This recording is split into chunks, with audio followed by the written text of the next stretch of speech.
एक प्रभाव रहा कि सरकार के लिए कहीं ना कहीं ये कष्टकारी स्थितियों का निर्माण कर रही है।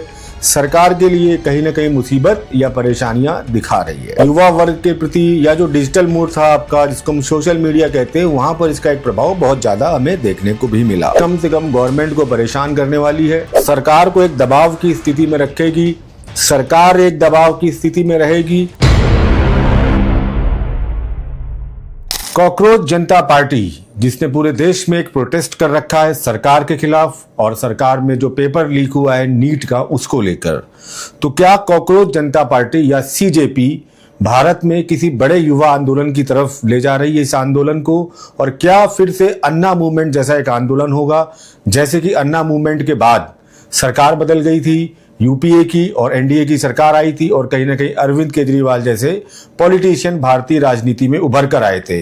तो क्या सीजेपी ये करने वाली है? इस चीज को हम आज के इस वीडियो में पूरा समझेंगे, जानेंगे कि आने वाला जो समय है सीजेपी का, कि क्या किसी भारतीय राजनीति की मुख्य विचारधारा में ये पार्टी आते हुए दिखती है, और बड़े स्तर पर, कम से कम केंद्रीय या राज्य स्तर पर कोई बड़ा सत्ता परिवर्तन या कोई बड़ा राजनीतिक उथल पुथल करने की स्थिति में है कि नहीं।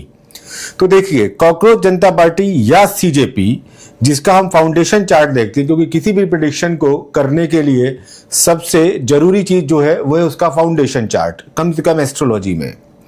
16 मई 2026 को इसका एक फाउंडेशन होता है, जब 15 मई को आपके चीफ जस्टिस भारत के यूथ को या युवा को कॉकरोच कह के संबोधित करते हैं, तो शायद उसी की एक ये प्रतिक्रिया होती है कि एक कॉकरोच जनता पार्टी की स्थापना होती है, और लगभग मिडनाइट में ये स्थापना होती है 16 मई को रात के 11:37 पर। हालांकि आधिकारिक रूप से इसका कोई रजिस्ट्रेशन नहीं, लेकिन पहली बार जब ये नाम या ये पार्टी आपका लोगों के जनमानस के दिमाग में आई या लोग इससे परिचित हुए, तो ये वही समय था। इसके आधार पर हम देखते हैं कि इसका जो फाउंडेशन चार्ट बनता है ये आपका 16 मई 2026 के हिसाब से बनता है।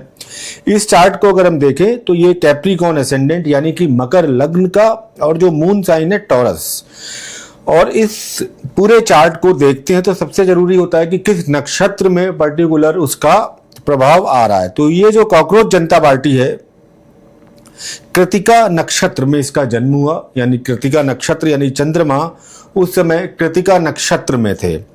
इस चार्ट का जब फाउंडेशन चार्ट देखेंगे हम इस पार्टी का या जो भी ये संगठन है, तो कृतिका नक्षत्र आपको पता है सूर्य के साथ संबंधित होता है, और यहाँ पर इस चार्ट में जो सूर्य है ये 8th लॉर्ड है। 8th लॉर्ड होके 5th हाउस में गए हैं। सूर्य आपको पता ही है सरकार के, गवर्नमेंट के, अथॉरिटीज के, इन सबके कारक ग्रह भी हैं, और इनको फिर ये दशा भी अष्टमेश की मिली, जो कि ट्रांसफॉर्मेशन करने में सक्षम है, जो किसी बड़े उथल पुथल को करने में सक्षम है। जब भी कुंडली का अष्टम भाव प्रभावी होगा तो ये कहीं ना कहीं एक बड़े ट्रांसफॉर्मेशन की तरफ भी ले जाता है। तो उसी का एक प्रभाव यहाँ पर देखने को मिला। इसकी स्थापना के समय से ही सूर्य की इसको दशा मिली इस पार्टी को, और एक प्रभाव रहा कि सरकार के लिए कहीं ना कहीं ये कष्टकारी स्थितियों का निर्माण कर रही है, सरकार के लिए कहीं ना कहीं मुसीबत या परेशानियां दिखा रही है। साथ ही जो अंतर्दिशा का कॉम्बिनेशन आया ये राहु का आया। अब राहु का कॉम्बिनेशन आया तो राहु जितना डिजिटल वर्ल्ड है, जितना सोशल मीडिया प्लेटफॉर्म है आपका, या जितनी ऐसी चीजें जहां पर चीजें आपकी वर्चुअल मोड में ज्यादा होती हैं, आर्टिफिशियल इंटेलिजेंस भी राहु है, जितनी भी आपकी एडवांस टेक्नोलॉजी ये भी राहु है। तो राहु का एक प्रभाव यहाँ पर अंतर्दशा के माध्यम से आया। राहु की जो ये अंतर्दशा इसमें रहेगी ये सितंबर 2026 तक रहेगी।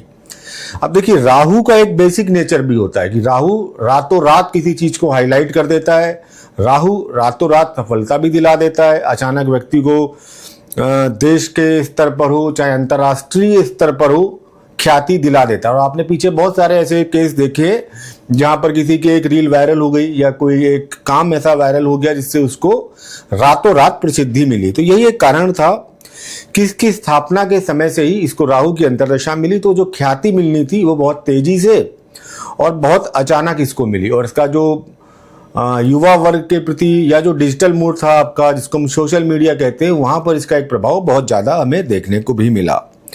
लेकिन यहाँ पर अभी एक ट्विस्ट ये है कि ये जो दशा है राहु की, ये अंतर्दशा ये सितंबर 2026 में पूरी तरीके से खत्म हो जाएगी और उसके बाद आएगी जुपिटर की दशा। इसमें अंतर्दशा की पार्टी की हम बात करें तो जुपिटर की स्थिति को देखते हुए, जो कि 12th लॉर्ड है और 3rd लॉर्ड है इस चार्ट में, और बैठे भी 6ठे भाव में, संघर्ष के भाव में है, तो ये इसका जो बूम है, पहली चीज तो ठीक है, इसका जो प्रभाव है ये सितंबर तक एटलीस्ट कम से कम गवर्नमेंट को परेशान करने वाली है। युवा इसके साथ लिंक कर सकता है। कोई बड़े आपके जो प्रोटेस्ट जैसे चल ही रहे हैं, बीच में शांत हो जाते हैं फिर चलते रहते हैं, तो अभी भी ये जो प्रभाव रहेगा एटलीस्ट सितंबर तक ये प्रभाव ऐसा बना रहेगा कि जो कॉकरोच जनता पार्टी है ये अपना जो यूथ को अट्रैक्ट करके, सोशल मीडिया प्लेटफॉर्म को यूज करके या बाकी चीजों को यूज करके सरकार को एक दबाव की स्थिति में रखेगी, सरकार एक दबाव की स्थिति में रहेगी, और यहां पर इसका जो प्रभाव है लगातार अभी सितंबर तक बहुत हाई पोजीशन पे रहेगा। लेकिन सितंबर के बाद से यहां पर एक ट्विस्ट ये आ जाएगा, जैसे ही जुपिटर एक्टिवेट होंगे ये पार्टी स्ट्रगल करना शुरू कर देगी। स्ट्रगल करना शुरू कर देगी इट मींस कि इस पार्टी में बिखराव की स्थिति आएगी, ये पार्टी किसी तरीके की कंट्रोवर्सी में फंस जाएगी क्योंकि 12th लॉर्ड भी है, या इस पार्टी में जो भी लोग अभी जुड़े हुए हैं ये किसी ना किसी तरीके से विघटित हो जाएंगे और एक अलग विचारधारा के प्रति आकर्षित हो जाएंगे। तो लॉन्ग टर्म अगर फ्यूचर देखें हम कॉकरोच जनता पार्टी का, जैसे कई लोग इसको आम आदमी पार्टी का रिफ्लेक्शन मान रहे हैं या आम आदमी पार्टी की तरह सोच रहे हैं कि कोई बड़ा इंपैक्ट करेगा, और जो अभिजीत है उनमें नए अरविंद केजरीवाल देख रहे हैं। तो अभिजीत का चार्ट तो हमने नहीं देखा, लेकिन कॉकरोच जनता पार्टी जिस समय स्थापना हुई उस चार्ट के हिसाब से वो आम आदमी जैसा प्रभाव तो नहीं डाल पाएगी कि किसी सरकार को गिरा दे, किसी स्टेट में अपनी गवर्नमेंट बना ले। ये क्षणिक प्रभाव है राहु का, और राहु की अंतर्दशा समाप्त होते ही एक बुलबुले की तरह कॉकरोच जनता पार्टी का जो प्रभाव है वो खत्म हो जाएगा। यहाँ पर अगर हम इसके कंपेयर में भारत को अगर हम देखें, भारत की खुद की कुंडली, तो भारत की कुंडली में भी इस समय वृषभ लगन की कुंडली है और मंगल में राहु की ही अंतर्दशा चल रही है। तो प्रभाव ये चल रहा है कि डिजिटल प्लेटफॉर्म, मीडिया प्लेटफॉर्म या जो युवा वर्ग है या जो बड़े जन आंदोलन आक्रोश है ये इस टाइम एक्टिवेटेड चल रहे हैं भारत की भी कुंडली में। उसी का एक रिफ्लेक्शन ये कॉकरोच जनता पार्टी से। लेकिन भारत का लग्न बहुत मजबूत है, भारत की स्थिति बहुत मजबूत है चार्ट में। वृषभ लगन की कुंडली में अष्टक वर्ग में बड़े अच्छे नंबर है लगन में।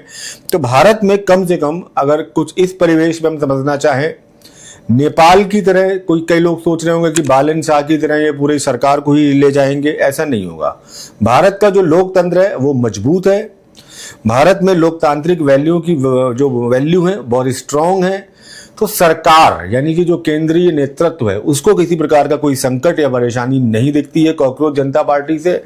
कॉकरोच जनता पार्टी एक मोमेंटम जरूर क्रिएट कर सकती है, लेकिन वो मोमेंटम भी बहुत लॉन्ग टर्म मोमेंटम नहीं दिखता। वो मोमेंटम भी सितंबर आते आते उसका जो बबल है पूरी तरीके से फूट जाएगा और ये पार्टी विघटित हो जाएगी। लॉन्ग टर्म कॉकरोच जनता पार्टी का मुझे फ्यूचर नहीं दिखता है कि बड़े किसी राजनीतिक संगठन में परिवर्तित होकर अन्ना हजारे, अरविंद केजरीवाल, मनीष सिसोदिया की तरह कोई ये बड़ा इंपैक्ट करने जा रहे हैं। यहाँ के लोग मिसगाइडेड मिसाइल की तरह एक तरीके से ये काम करेंगे आने वाले टाइम में, और खुद ही इनके ऐसे कृत्य होंगे जो पार्टी को टॉप पोजीशंस पे नहीं ले जा पाएंगे और पार्टी में विघटन या दरार डलवा देंगे। तो मुझे यहाँ पर कॉकरोच जनता पार्टी का जो फ्यूचर है वो लॉन्ग टर्म में तो बिल्कुल भी अच्छा नहीं लगता है।